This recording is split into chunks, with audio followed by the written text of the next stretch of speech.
अस्सलाम वालेकुम वरहमतुल्लाहि वबरकातुहू। आए नाज़रीन, ये अमित शाह बीजेपी के कहते हैं मिनिस्टर, क्या कहते हैं देखिए। हिमालय की चोटी पे भेजाएंगे तो केस रजिस्ट्रेट होएगा। इसमें कितने वादे करे हैं। 1800 सदी का भी जो भी रहेगा अभी 2023 में लागू करेंगे, जो भी अड़ रहा। बल्कि उनकी मुज़बानी सुनिए हमेशा की। चाहते हैं इस पे? हाँ, सभापति महोदय, माननीय अध्यक्ष जी, सबसे पहले तो आज 18 साल की उम्र में देश के लिए बलिदान देने वाले महान क्रांतिकारी खुदीराम बोस की पुण्यतिथि है। मैं पूरे सदन के सामने शीश झुकाकर उनको नमन करना चाहता हूं और उनकी स्मृति से प्रेरित होकर युगों युगों के लिए जो युवा देश के लिए काम करेंगे, वो सब के लिए महान क्रांतिकारी खुदीराम बोस जी का जीवन प्रेरणा के स्रोत हमेशा के लिए रहेगा, इसका मुझे विश्वास है। माननीय अध्यक्ष जी, आज का ऐतिहासिक दिवस है। आज के ही दिन दादरा नगर हवेली का भारतीय संघ में विलय हुआ था और भारतीय संघ एक प्रकार से संपूर्ण राष्ट्र बना था। माननीय अध्यक्ष जी, आज जब मैं ये 3 विधेयक लेकर आया हूं, उस वक्त आजादी के अमृत महोत्सव का समापन हो रहा है और आजादी के अमृत काल की शुरुआत होने का समय है। 15 अगस्त से आजादी का अमृत महोत्सव समाप्त होगा और 16 अगस्त से आजादी की 75 साल से 100 साल की यात्रा की शुरुआत होगी, जो निश्चित रूप से महान भारत की रचना करेगी। प्रधानमंत्री नरेंद्र मोदी जी ने इस देश के सामने गत 15 अगस्त को लाल किले की प्राचीर से अपना उद्बोधन देते हुए 5 प्रणों को देश की जनता के सामने रखा था। माननीय अध्यक्ष जी, ये 5 प्रण में से एक प्रण था कि हम गुलामी की सभी निशानियों को हम समाप्त कर देंगे, हमारे मन से वो बोझ को दूर करेंगे। माननीय अध्यक्ष जी, आज मैं जो 3 विधेयक एक साथ लेकर आया हूं, वो तीनों विधेयक एक प्रकार से मोदी जी ने जो 5 प्रण लिए हैं, उसमें से एक प्रण की अनुपालना करने वाले हैं। माननीय अध्यक्ष जी, ये तीनों विधेयक दंड विधान प्रक्रिया, क्रिमिनल जस्टिस सिस्टम को बेसिक कानून, इसके लिए मूलभूत कानून ये 3 विधेयकों के अंदर है। एक है इंडियन पिनल कोड जो 1860 में बनाया गया, दूसरा है क्रिमिनल प्रोसीजर कोड जो 1898 में बनाया गया और तीसरा है इंडियन एविडेंस एक्ट जो 1872 में बनाया गया। 1860, 1898 और 1872 में अंग्रेजों द्वारा बनाए गए, अंग्रेजों की संसद के द्वारा पारित किए गए ये तीनों कानूनों को समाप्त कर आज हम तीनों नए कानून पुरस्कृत करने के लिए मैं आया हूं। माननीय अध्यक्ष जी, इंडियन पिनल कोड 1860 की जगह भारतीय न्याय संहिता 2023 अब एस्टैब्लिश होगी।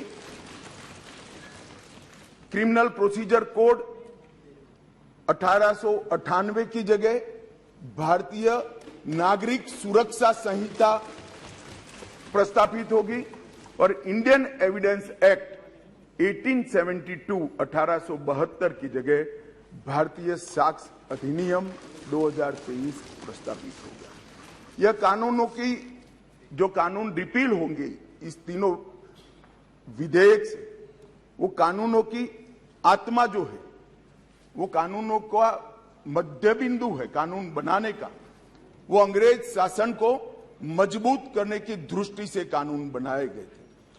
अंग्रेज शासन की रक्षा करने के लिए कानून बनाए गए थे और उसका उद्देश्य दंड देने का था, न्याय देने का नहीं था। ये दोनों मूलभूत चीजों पर हम परिवर्तन करने जा रहे हैं। ये तीनों कानूनों को रिप्लेस कर इनकी जगह जो 3 नए कानून बनेंगे, उनकी आत्मा होगी भारत के नागरिकों को संविधान प्रदत्त सारे अधिकार जो मिले हैं इसकी सुरक्षा। ये कानूनों का उद्देश्य किसी को दंड देना नहीं होगा।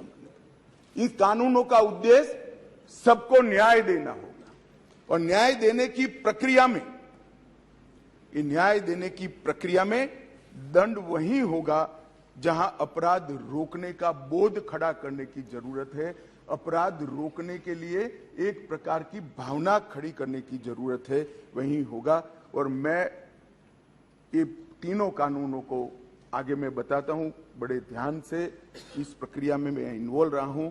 अध्यक्ष जी, मैं सदन को आश्वस्त कर सकता हूं कि 1860 से लेकर 2023 तक अंग्रेजों ने बनाए, अंग्रेज पार्लियामेंट ने बनाए हुए कानून के आधार पर इस देश की क्रिमिनल जस्टिस सिस्टम चलती रही। इसकी जगह भारतीय आत्मा के साथ ये 3 कानून अब प्रस्तावित होंगे और हमारी क्रिमिनल जस्टिस सिस्टम के अंदर बहुत बड़ा परिवर्तन आएगा।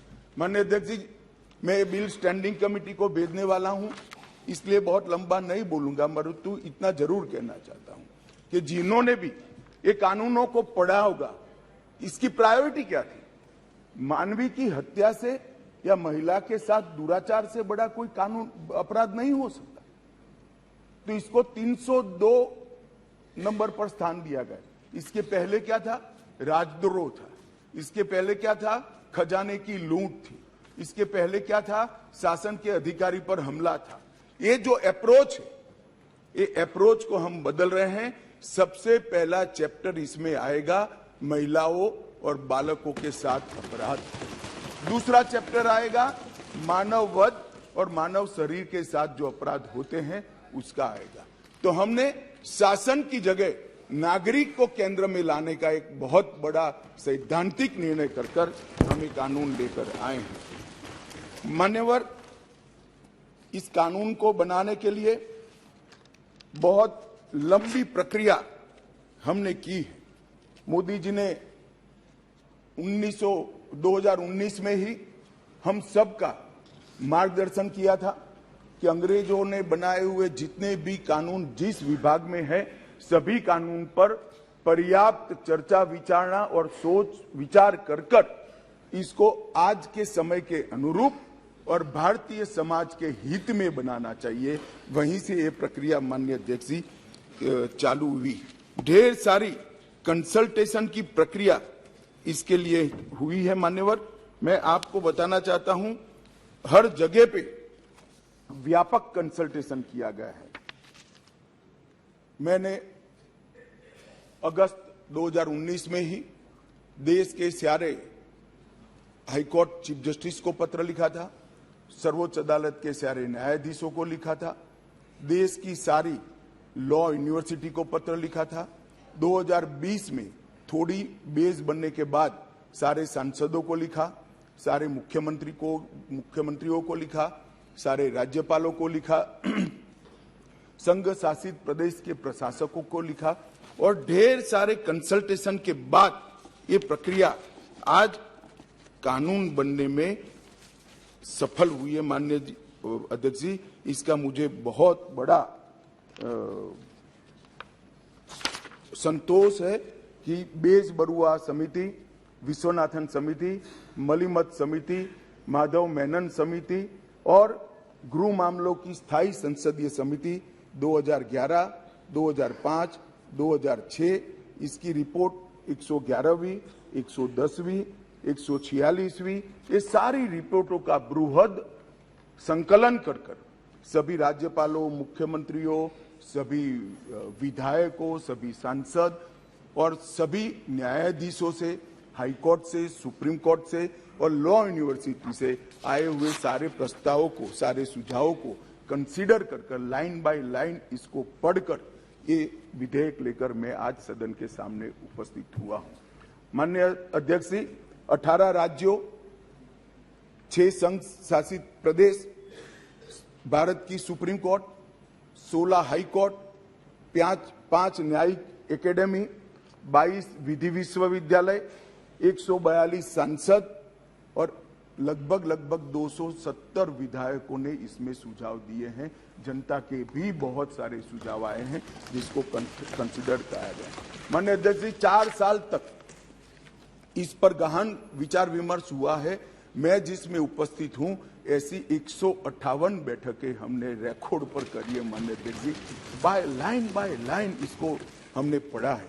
मान्यवर, भारतीय नागरिक सुरक्षा संहिता जो सीआरपीसी को रिप्लेस करेगी, इसमें अब 533 धाराएं बचेगी, 160 धाराओं को बदल दिया गया है, 9 धाराएं नई जोड़ी गई है और 9 धाराओं को निरस्त किया गया है। भारतीय न्याय संहिता जो आईपीसी को रिप्लेस करेगी, इसमें अब पहले 511 धाराएं थी, इसकी जगह 356 धाराएं होगी। 175 धाराओं में बदलाव हुआ है, 8 नई धाराएं जोड़ी गई है और 22 धाराएं निरस्त कर दी गई है। भारतीय साक्ष्य अधिनियम जो एविडेंस एक्ट को रिप्लेस करेगा, इसमें 170 धाराएं होगी, पहले 167 थी। 23 धाराओं में बदलाव किया है, 1 धारा नई जोड़ी गई है और 5 धाराएं निरस्त की है। मान्यवर, मैं सदन को बताना चाहता हूं, ये तीनों कानूनों में गुलामियों की निशानी से भरे हुए कानून। सबसे पहले तो इसको ब्रिटेन की पार्लियामेंट ने पारित किया था, हमने अडॉप्ट किया था, यहीं से शुरुआत होती। परंतु इसके अलावा आज भी जो कानून आज इससे निरस्त होंगे, जब सदन पारित करेगा, तब वो कानूनों के अंदर कुछ शब्द थे मैं जरूर कहना चाहता हूं, जिससे हमें मालूम पड़ेगा कि 75 साल तक हम किस कानूनों के आधार पर क्रिमिनल जस्टिस सिस्टम को चलाए हैं। पार्लियामेंट ऑफ यूनाइटेड किंगडम का जिक्र है, प्रोविंशियल एक्ट का जिक्र है, notification by the crown representative का जिक्र है, लंदन गैजेट का जिक्र है, ज्यूरी और बैरिस्टर का जिक्र है जो हमारे यहाँ कब के चले गए, लाहौर गवर्नमेंट का जिक्र है, कॉमनवेल्थ के प्रस्तावों का जिक्र है, United kingdom of great Britain and Ireland parliament का जिक्र है, हर मेजेस्टी और बाय द प्रीवी काउंसिल, ऐसे हर जगह रेफरेंस दिए हुए हैं। Copies and extracts content in the London gadget, इसके आधार पर एक कानून को बनाया गया है। Possession of the British crown, इसका भी जिक्र आज भी है। Court of justice in England, इसका भी जिक्र 33 से ज्यादा जगहों पे है। हर मैजेस्टी डोमिनियंस का इस अधिनियम के अंदर ढेर सारे जिक्र है। टोटल 475 जगह ये गुलामी की निशानियों को समाप्त कर कर आज हमने एक नया कानून मान्यवर लेकर आए। माननीय अध्यक्ष जी, इस कानून से हमने नए युग को जोड़ने का भी प्रयास किया है। हमारी क्रिमिनल जस्टिस सिस्टम में बहुत समय लगता है। कानून में कोई कानून की अदालत में जाए तो न्याय इतनी देर से मिलता है कि न्याय का कोई मतलब ही नहीं। लोगों की श्रद्धा उठ गई है, कोर्ट में जाने से डर है। मैं गुजरात का कानून मंत्री भी रहा हूं, विधि मंत्री भी रहा हूं। कई लोगों ने मुझे कहा था कि साहब पनिशमेंट की कोई जरूरत ही नहीं। मैंने बोला क्यों? कि कोर्ट में जाना इटसेल्फ पनिशमेंट है। इस प्रकार की मानसिकता लोगों के दिमाग में कर गई। हमने इसीलिए आधुनिक से आधुनिक तकनीक को इसके अंदर समाहित करने का निर्णय किया है। माननीय अध्यक्ष जी, दस्तावेजों की परिभाषा का विस्तार कर कर इलेक्ट्रॉनिक या digital record, email, server longs, computer, smartphone, laptop, SMS, website, locational साक्ष्य, डिवाइस पर उपलब्ध मेल और मैसेजेस, ये सभी को कानूनी वैधता इस देता है, जिससे अदालतों के अंदर जो कागजों के ढेर लगते हैं, अंबार लगते हैं, वो समाप्त हो जाएंगे।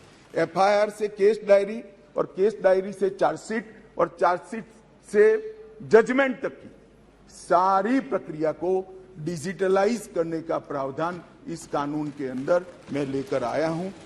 अदालत की सभी कार्यवाही को टेक्नोलॉजी के माध्यम से करने के लिए हम करते हैं। अभी आरोपी की पेशी ही सिर्फ वीडियो कॉन्फ्रेंस से हो सकती है, अब संपूर्ण ट्रायल क्रॉस सहित की वो वीडियो कॉन्फ्रेंस से होगी। शिकायतकर्ता और गवाहों का परीक्षण भी होगा। जांच पड़ताल और मुकदमे में साक्ष्यों का रिकॉर्डिंग जो करना है वो भी होगा और उच्च न्यायालय के मुकदमे और सभी अपीलीय कार्यवाही भी डिजिटली संभव होगी। माननीय अध्यक्ष जी, ये करने से पहले इसमें कोई न्याय के बारे में कोई गोता ही न हो जाए, इसलिए हमने नेशनल फॉरेंसिक साइंस यूनिवर्सिटी और देश भर के सारे विद्वानों को, इस विषय के विद्वानों के साथ बैठकर इसकी चर्चा कर टेक्नोलॉजी के एक्सपर्ट के साथ बैठकर उसको बनाया गया है। सर्च और जब्ती के वक्त मान्यवर हमने कई सारे ऐसे प्रावधान किए हैं जिससे निर्दोष नागरिक को फंसाया न जा सके। सर्च और जब्ती के वक्त ढेर सारी ऐसी फरियादें मेरे यहाँ रख दिया गया, मेरे यहाँ था नहीं, पुलिस लेकर आई रख दिया। अब हमने सर्च और जब्ती में वीडियोग्राफी को कंपलसरी करा है, जो अब वीडियोग्राफी केस का हिस्सा होगी। पुलिस द्वारा ऐसी रिकॉर्डिंग के बिना कोई भी चालान चार्जशीट रखा जाएगा वो वैध नहीं होगा। हमारा दोष सिद्धि का प्रमाण बहुत कम है। आजादी के 75 साल के बाद भी हम दोष सिद्ध नहीं कर पाते हैं मान्यवर। इसीलिए फॉरेंसिक साइंस को हमने बहुत बढ़ावा देने का काम किया है। देश के प्रधानमंत्री जी ने एक ऐतिहासिक निर्णय लिया है नेशनल फॉरेंसिक साइंस यूनिवर्सिटी बनाने का। मैं इस सदन के माध्यम से पूरे देश को आश्वस्त करना चाहता हूं कि 3 साल के बाद हर साल 33,000 फॉरेंसिक साइंस के एक्सपर्ट और साइंटिस्ट इस देश को मिलने लगे। ये इसलिए किया गया कि ये कानून हम लेकर आने वाले थे मान्यवर। एक कानून में हमने लक्ष्य रखा है कि दोष सिद्धि के प्रमाण को, कन्विक्शन रेशियो को 90% से ऊपर लेकर जाना है, ये हमारा लक्ष्य है। इसलिए हमने एक महत्वपूर्ण प्रावधान किया है कि 7 वर्ष या उससे ऊपर की सजा जिस धाराओं में है वो सभी क्राइम सीन पर फॉरेंसिक टीम की विजिट को हम कंपलसरी कर रहे हैं। और मान्यवर, इसके माध्यम से एक वैज्ञानिक साक्ष्य, एक साइंटिफिक एविडेंस पुलिस के पास होगा, जिसमें कोर्ट में दोषियों को बरी होने की संभावना बहुत कम हो जाएगी। माननीय, ये दोनों चीजें हैं। इसमें एक ऐसा सवाल कुछ एक्सपर्ट्स ने बताया था कि ये इसके लिए शायद देश अभी तैयार नहीं है। ये कानून में हमने ये भी प्रोविजन रखा है कि इलेक्ट्रॉनिक तरीके से केस चलाने के लिए कोर्ट, जिला, राज्य, ये सभी प्रकार के नोटिफिकेशन निकलने के बाद ही वो अप्लाई होगा। मानो एक कोर्ट किसी राज्य ने तैयार कर दी तो वो कोर्ट नोटिफाइड कर सकते हैं। एक जिला जब हो जाएगा तो वो जिला नोटिफाइड कर सकते हैं। एक क्षेत्र हो जाएगा तो क्षेत्र। अंततोगत्वा 27 के पहले पूरे देश की सभी कोर्टों को हम कंप्यूटराइज करके इसी प्रकार से मोबाइल फोरेंसिक वान का भी हमने एडवांस में अनुभव कर लिया है। मान्यवर, आज मैं आपको बता सकता हूं कि दिल्ली के अंदर 7 साल से ऊपर की किसी भी गुना होता है, सजा का जिसमें प्रावधान हो, ऐसा कोई भी गुना होता है तो एफएसएल की टीम इसको विजिट करती है। ये सफल प्रयोग हमने दिल्ली के अंदर कर दिया है। बेंगलुरु में अब सरकार बदल गई, भगवान जाने क्या होगा, मगर हमारी सरकार थी तब बेंगलुरु में भी इस प्रयोग की शुरुआत की थी।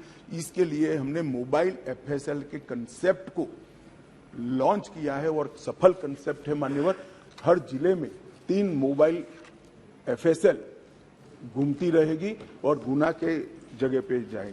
नागरिकों की सुविधा सुनिश्चित करने के लिए जीरो एफआईआर को पहली बार आजादी के 75 साल के बाद हम स्थान, गुना कहीं पर भी हुआ, किसी भी थाने का हो, आप हिमालय की चोटी से भी उसको रजिस्टर कर सकते हैं और कन्याकुमारी के सागर के किनारे। गुना रजिस्टर होने के बाद 15 दिन में कंसर्न थाने को भेजना होगा। ई एफआईआर का प्रावधान हम पहली बार जोड़ रहे हैं। हर जिले में और हर थाने में एक ऐसा पुलिस अधिकारी नामित किया जाएगा जिसके परिवारजनों में गिरफ्तारी हुई है। इसको अधिकृत सर्टिफिकेट देना पड़ेगा कि आपके परिजन हमारी कस्टडी में है और इसके लिए अब हम रिस्पॉन्सिबल। कई बार पकड़कर पुलिस 4-4 दिन तक कोई जवाब नहीं देती है मान्यवर, और वहां पर उनको कोर्ट में जाना है, और इसकी जगह अब वो ऑनलाइन भी सूचना देनी पड़ेगी और व्यक्तिगत सूचना भी देनी पड़ेगी। यौन हिंसा के मामले में पीड़िता का बयान कंपलसरी कर दिया गया है और यौन उत्पीड़न के मामले में बयान का वीडियो रिकॉर्डिंग भी अब कंपलसरी कर दिया है। मान्यवर, पुलिस को 90 दिन में जिसने फरियाद की है इसका स्टेटस देना हमने कंपलसरी कर दिया है। 90 दिन में उसका स्टेटस देना पड़ेगा और हर 15 दिन में फरियादी को अपना स्टेटस भेजना पड़ेगा। 7 वर्ष या उससे अधिक के कारावास का केस अगर विड्रॉ करना है तो पीड़ित को सुने बगैर कोई भी सरकार इसको विड्रॉ नहीं कर पाएगी। ये भी इससे नागरिकों के अधिकारों की रक्षा होगी और इसके अंदर पहली बार हम कम्युनिटी सर्विस को सजा के बारे में भी इंट्रोड्यूस कर रहे हैं मान्यवर। ये प्रैक्टिस में कई जगह पे है, परंतु इसका इंट्रोडक्शन एक्ट से, कानून से अब होगा। मान्यवर, सालों तक केस चलते नहीं है, इसके लिए भी हमने बहुत सारे प्रावधान करे हैं। छोटे मोटे मामलों में समरी ट्रायल का दायरा बढ़ा दिया है। समरी ट्रायल को 20,000 तक की गुनाहों में ले लिया गया है और 3 साल तक की जिसमें सजा है वो सारे समरी ट्रायल से हो जाएंगे। इस एक ही प्रावधान से 40% केसों कई सेशन कोर्ट से बाहर होकर नीचे ही समरी ट्रायल से समाप्त हो गए। मान्यवर, आरोप पत्र दायर करने के लिए पुलिस अधिकारी आगे की जांच चालू है, आगे की जांच चालू है, आगे की जांच 6-6 साल अब नहीं कर पाएंगे। हमने तय कर दिया है कि 90 दिन में आरोप पत्र दायर करना ही पड़ेगा और कोर्ट भी उनको और 90 दिन की परिस्थिति देखकर परमिशन दे सकती है। 180 दिन में आपको जांच समाप्त कर ट्रायल के लिए भेज देना पड़ेगा। इससे बहुत बड़ा फर्क होगा। वारंट के मामले में भी हमने काफी सारे बदलाव किए हैं। आरोपी व्यक्ति को आरोप तय करने की नोटिस 60 ही दिन में देने के लिए अब कोर्टें बाध्य हो जाएगी। कोर्ट ने चार्ज फ्रेमिंग 60 दिन से ज्यादा लंबा नहीं कर सकती। बहस पूरी होने के बाद 30 दिन में मान्यवर न्यायाधीश ने अपना फैसला देना पड़ेगा। अब 3-3 साल तक फैसला पेंडिंग नहीं रखता। कई सारे जज ऐसे थे, पूरी सुनवाई कर देते थे और फिर बाद में ट्रांसफर हो जाती थी या रिटायर्ड कर जाते थे और ट्रायल फिर से चलती। अब ऐसा नहीं होगा। 30 दिन के अंदर ही फैसला देना पड़ेगा। इसको भी हमने, और फैसले को 7 दिन के अंदर ऑनलाइन उपलब्ध कराना पड़ेगा जिससे इस पर अपील की कार्यवाही मान्यवर हो जाए। सिविल सर्वेंट के विरुद्ध कोई फरियाद होती थी, पुलिस ऑफिसरों के विरुद्ध कोई फरियाद होती थी, तो एक प्रावधान है जिससे उनको सुरक्षा मिली हुई। सरकार की परमिशन के बगैर इनका संज्ञान या तो चार्जशीट या ट्रायल शुरू नहीं हो सकती। मान्यवर, सालों तक कोई परमिशन आती ही नहीं थी और उसके कारण सिविल सर्वेंट के साथ साथ बाकी लोग भी डिले ट्रायल को एंजॉय करते थे। हमने तय कर दिया है कि 120 दिन में सरकार हाँ या ना कह दे, वरना डीम्ड परमिशन माना जाएगा और ट्रायल को फिक्स करना। मान्यवर, एक बहुत बड़ा दिक्कत मैंने देखा है कि एसपी के नाते किसी ने एक केस जांच किया है तो डीजीपी या तो रिटायर्ड होने के बाद वो केस चलने पर आता है और उनको गवाही देने जाना है। हमने ये प्रक्रिया के अंदर आमूलचूर परिवर्तन किया है कि जो एसपी अभी नौकरी कर रहा है वो ही फाइल देखकर गवाही देगा, जो पहले था उसको आने की जरूरत नहीं। माननीय, बहुत बड़ा क्रांतिकारी बदलाव। इसके कारण इतना देर होती। आज हमने बारीकी से ट्रायल किस चीज के कारण लेट होती है इसका अभ्यास किया है। सबसे ज्यादा डेट अगर लगे तो यही कि भैया वो तो डीजीपी हो गए, डीजीपी साहब को समय नहीं होगा, तहसील में कैसे आएंगे, जब उनकी विजिट है तो 1.5 साल तक गवाही नहीं होती। मगर अब कोई डीजीपी साहब या तो रिटायर्ड बाबू को बुलाने की जरूरत नहीं, वहां जो एसपी है वो फाइल देखकर, और वो डीजीपी साहब को कुछ याद भी नहीं है, उन्होंने भी फाइल देखकर ही कोर्ट को असिस्ट करना है, मगर ये नहीं होता था। अब हमने ये कर दिया है। घोषित अपराधियों की संपत्ति की कुर्की का भी ये है नहीं, वरना यूपीए वालों को बहुत दिक्कत आती इस प्रावधान से। घोषित अपराधियों की संपत्ति की कुर्की का भी हम प्रावधान मान्यवर इसमें लिए। संगठित अपराध के लिए एक नया प्रावधान हम इसके अंदर जोड़ रहे हैं, जो अंतरराज्य गैंग और संगठित अपराध है, इसके विरुद्ध एक अलग प्रकार की कठोर सजा का प्रावधान। महिलाओं के प्रति अपराध और सामाजिक समस्याओं के निपटान के लिए भी हमने ढेर सारे किए हैं। शादी, रोजगार, पदोन्नति के झूठे वादे और गलत पहचान प्रकट कर जो यौन संबंध बनाते थे, उसको अपराध की श्रेणी में पहली बार नरेंद्र मोदी सरकार लाए। गैंग रेप के सभी मामलों में 20 साल की सजा या आजीवन कारावास का प्रावधान किया है, जो आज नहीं है।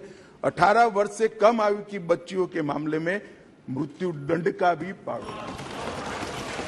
मान्यवर, मॉब लिंचिंग का बड़ा शोर मचा है, हमने उसको केयरफुली करा है। मॉब लिंचिंग के लिए भी 7 साल, आजीवन कारावास और मृत्युदंड तीनों का प्रोविजन कर हम प्रावधान मान्यवर लाए।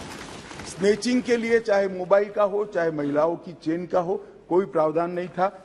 बहुत सारे लोग छूट जाते थे क्योंकि वो चोरी भी नहीं होती थी, स्नेचिंग का प्रावधान भी नहीं था। अब स्नेचिंग का भी प्रावधान ले मान्यवर। एक 324, इसमें गंभीर चोट के कारण निष्क्रियता की स्थिति हो जाती थी, मानो कोई अपाहिज हो गया, ब्रेन डेड हो गया, मृत्यु नहीं हुई, पूरा पैर कट गया, हाथ कट गया, तो भी 7 साल की सजा थी। और किसी को थोड़ा लगा, रिपेयर होकर 1 सप्ताह में अस्पताल से बाहर आ गया, तो भी 7 साल। हमने दोनों को अलग कर दिया। हमेशा के लिए अपंगता अगर आती है या ब्रेन डेड होता है तो इसकी सजा को 10 साल या तो आजीवन कारावास में बदलना। बच्चों द्वारा अपराध करने वाले व्यक्ति के लिए, बच्चों के साथ अपराध करने वाले व्यक्ति के लिए सजा को बढ़ाया गया है, 7 से 10 साल किया गया है। पहले जुर्माना काफी कम था, अनेक प्रोविजन में जुर्माने को बढ़ाने का भी काम किया है। मान्यवर,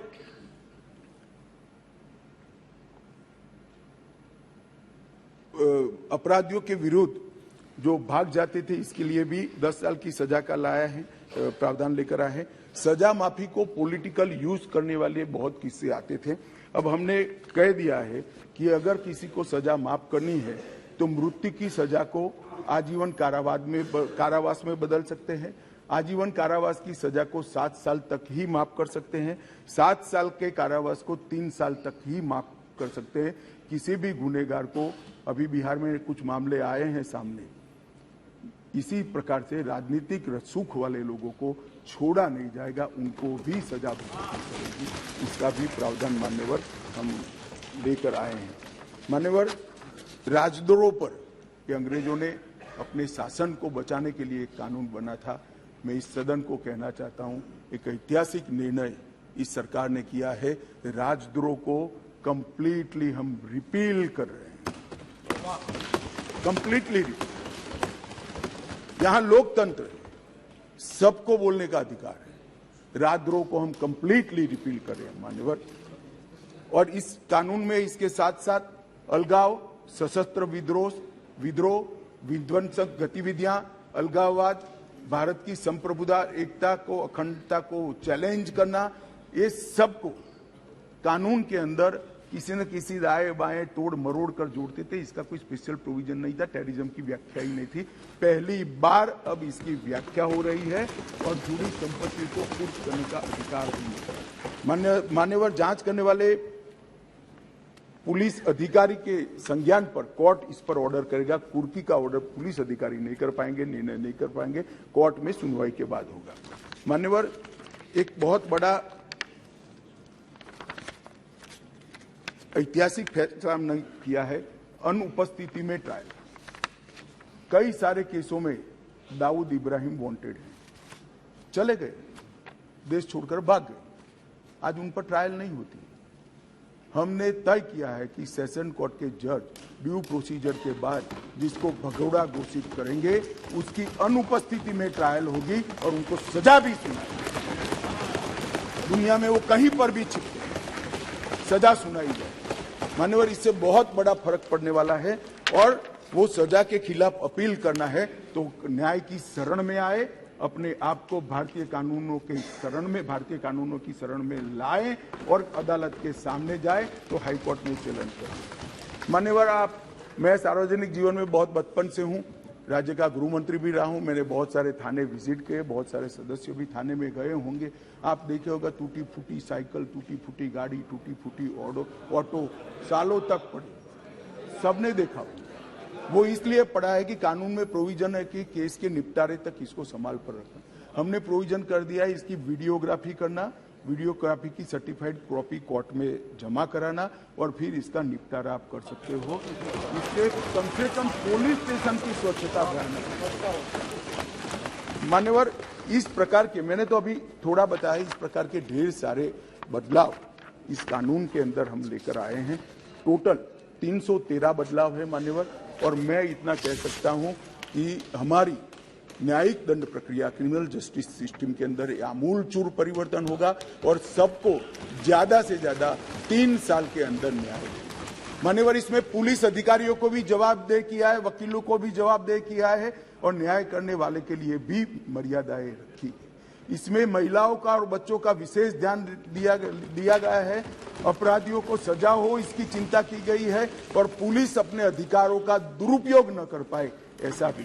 इसके अंदर राजद्रोह जैसे कानूनों को एक और हम निरस्त कर रहे हैं तो दूसरी ओर धोखा देकर महिला का शोषण करने वाले और मॉब लिंचिंग जैसे जघन्य अपराध करने वालों को दंडित करने का भी एक और हमने राजद्रोह को रिपील किया है, दूसरी ओर संगठित अपराध और टेररिज्म पर नकेल कसने का काम भी हमने किया है। मान्यवर, मैं मानता हूं कि तीनों संहिता अपने आप में संपूर्ण है, परिपूर्ण है, परंतु 1807, 1828, 88 और 1878 से कानून प्रचलन में कोई भी व्यक्ति, कोई भी डिपार्टमेंट या कोई भी व्यक्तियों का समूह इसको कंप्लीट नहीं कर सकता। इसलिए मैंने निर्णय किया है मान्यवर कि इस कानून को मैं स्टैंडिंग कमेटी को, गृह विभाग की स्टैंडिंग कमेटी को देना चाहता हूं, जिससे पक्ष विपक्ष सभी संसद सभ्य इस पर अपना, काफी संसद सभ्यों ने दिया है, परंतु इस पर काफी अच्छी सोच विचार हो। इस पर बार काउंसिल भी चर्चा करे, बार एसोसिएशन भी चर्चा करे, कुछ रिटायर्ड न्यायिक अधिकारी भी चिंता करें और हम लॉ कमीशन को भी भेजेंगे, लॉ कमीशन भी अपनी टिप्पणियां दे। तो कुल मिलाकर ये सब आने के बाद ये विधेयक को उचित परिवर्तन करने के बाद मैं फिर से इस सदन के लिए आऊंगा।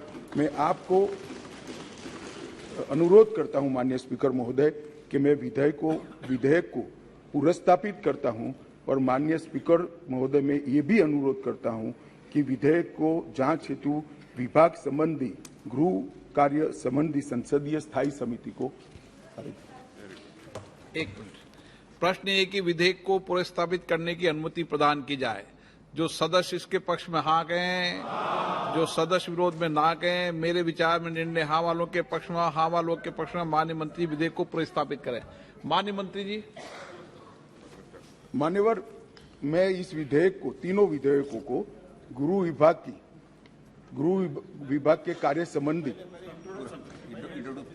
माननीय स्पीकर महोदय मैं विधेयक को पुनर्स्थापित करता हूं और आपसे निवेदन करता हूं कि ये तीनों विधेयकों को गृह कार्य संबंधी, गृह विभाग के कार्य संबंधी संसदीय स्थायी समिति को भेज दिया जाए। मान्यवर, मैं कुछ पूछना चाहती हूँ। अब इसमें एक मिनट पूछ ले वो। गृह मंत्री जी को बधाई देती हूँ, बहुत ही बड़ा परिवर्तन। सर, सिर्फ एक चीज आपसे मैं पूछना चाहूंगी कि जो लोग जेल की सजा काट के अभी भी जेल में 30-30 साल से, कुछ उनके लिए भी इसमें है कि नहीं, एक ये पूछना। सर, दूसरा सवाल ये कि प्रैक्टिकली जो जमीन में होता है, सब घर घर तक नशे पहुंच रहे हैं, जो घर वाले किसी को बताते भी हैं तो उनके बारे कोई उनका एक्शन नहीं लिया जाता, तो कोई प्रावधान इसके लिए भी कुछ होगा? एक मिनट गृह मंत्री जी, गृह मंत्री जी, माफी का सवाल है। माफी अपराध क्या है इसके आधार पर करने का संपूर्ण वैधानिक प्रावधान। बी मेहताब जी, सजा पूरी कर ली है, इसको छोड़ने के लिए सजा पूरी मेहताब नहीं जी। होती है, जन्मटिप होती है, अंतिम सांस तक होती है। इसको 14 साल में करने का जेल के अधिकारी के पास अधिकार होता है। वो अधिकार के उपयोग के लिए भी गुना को देखकर वैधानिक अधिकार उसको दिए गए।